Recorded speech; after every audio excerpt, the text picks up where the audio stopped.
ओम गण गणपते नमः। बोले गणेश जी महाराज की जय, बुध देव की जय। प्रिय भक्तजनों, बुध को बुद्धि का कारण माना गया है, जो कि एक महत्वपूर्ण ग्रह भी है। अगर किसी की कुंडली में बुध खराब हो तो उसके जीवन में कभी भी तरक्की नहीं होती है, साथ ही उसे कभी भी कामयाबी नहीं मिलती है। बुध को व्यापार और बहन बेटी का कारक भी माना जाता है। इस दिन भगवान गणेश का दिन होता है, जो कि बुद्धि के देवता माने जाते हैं, जो अपने भक्तों के सभी विघ्न बाधाओं को हरण कर लेते हैं। इसीलिए उन्हें विघ्नहर्ता भी कहा जाता है। अगर कोई इनका सच्चे मन से पूजन करे तो उनको जीवन में धन और सुख समृद्धि की कभी कमी नहीं रहती।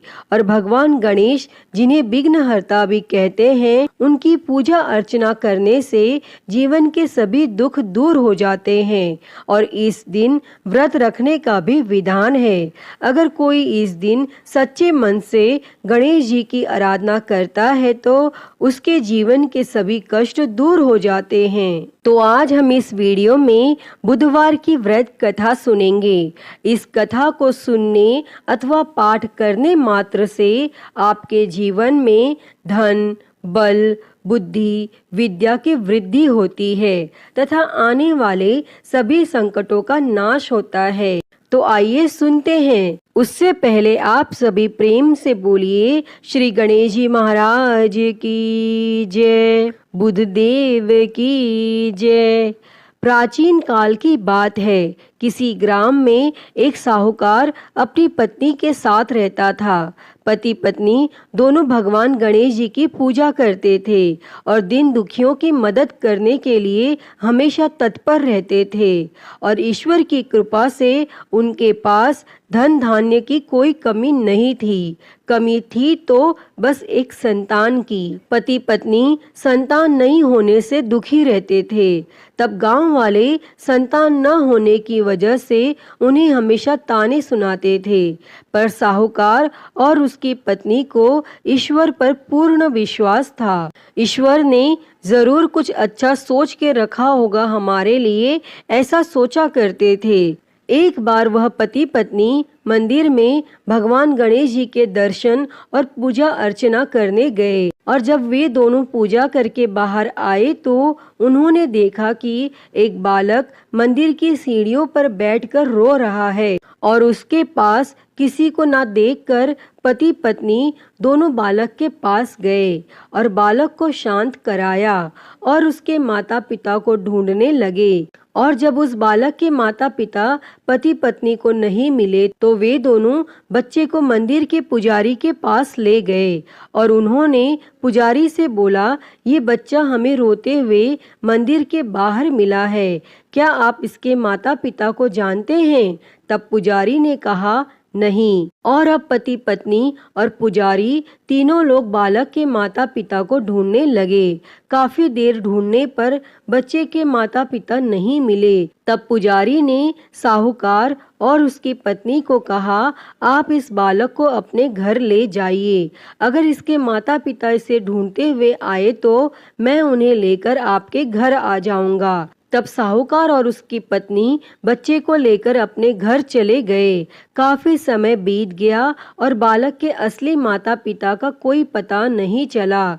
तो उन्होंने गांव के सरपंच से अनुमति लेकर बच्चे को गोद ले लिया और उस नन्हे से बालक का नाम गणेश रख दिया।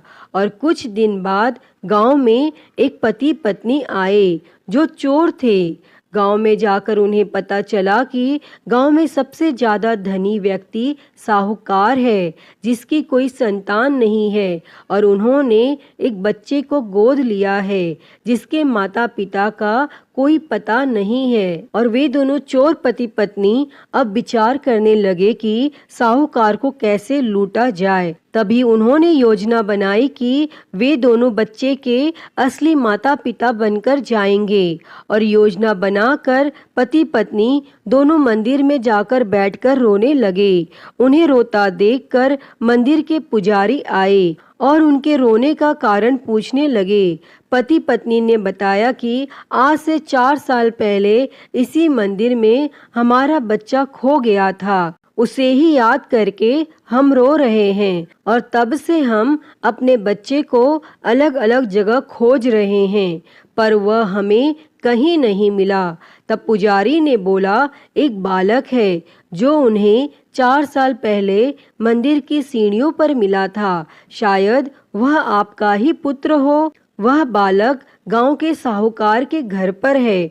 आप लोग मेरे साथ चलिए, मैं आपसे आपके पुत्र को मिलवाता हूँ। और इतना कहकर पुजारी उन दोनों पति पत्नी को लेकर साहूकार के घर चल दिए।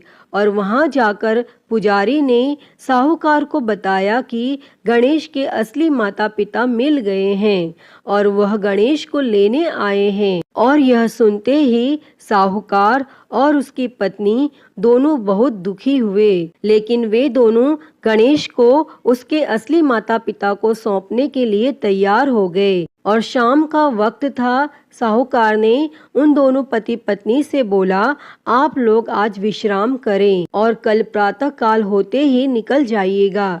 और यह सुनते ही पति पत्नी दोनों खुश हो गए, क्योंकि उन्हें चोरी करने का मौका मिल गया था। और तब रात्रि को जब साहूकार और उसकी पत्नी सोने चले गए, तभी दोनों चोर पति पत्नी उठे और चोरी करने के लिए तिजोरी को तोड़ने लगे। और आवाज सुनकर घर का नौकर जग गया और उसने जाकर देखा तो वही पति पत्नी थे जो खुद को गणेश का माता पिता बता रहे थे। तब नौकर ने कमरे का दरवाजा बाहर से बंद कर दिया और तेजी से मालिक को बुलाने लगा।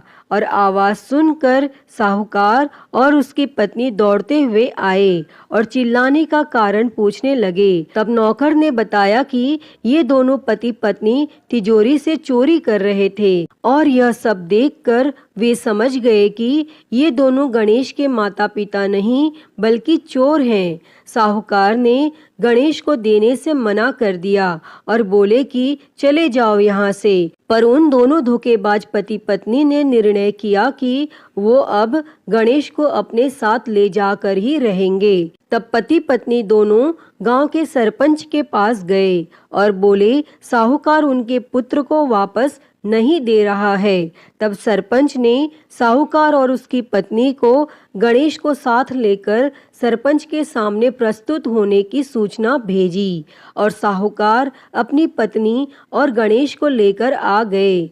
तब सरपंच ने भी फैसला किया कि साहूकार की पत्नी तथा दूसरी औरत जो गणेश को अपना पुत्र बोल रही थी, उन्हें सूर्य देवता के सामने अपना आंचल फैला के खड़े हो जाना है और जिसके भी आंचल से गणेश के मुंह में दूध जाएगा, गणेश उसका पुत्र कहलाएगा। तब दोनों औरतें अपना आंचल सूर्य देवता के सामने फैला के खड़ी हो गई और प्रार्थना करने लगी। तब भगवान गणेश जी के आशीर्वाद से साहूकार की पत्नी के आंचल से दूध की धारा गणेश के मुंह में आ गई।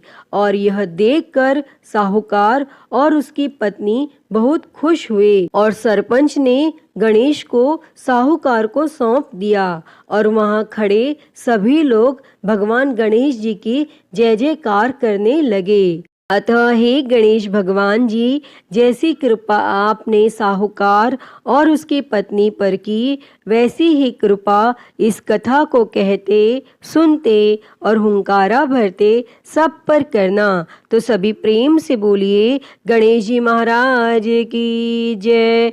गणपति बाप्पा मोरया। प्रिय भक्तजनों, तो मैं उम्मीद करती हूँ कि आपको आज की यह कथा पसंद आई होगी और अगर वीडियो अच्छी लगी हो तो इसे लाइक करें, ज़्यादा से ज़्यादा शेयर करें और कमेंट में गणेश जी महाराज की जय लिखना ना भूलें। और महाकाल भक्ति ज्ञान चैनल को सब्सक्राइब कर नोटिफिकेशन बेल को ज़रूर ऑन कर लें। हर हर महादेव। धन्यवाद।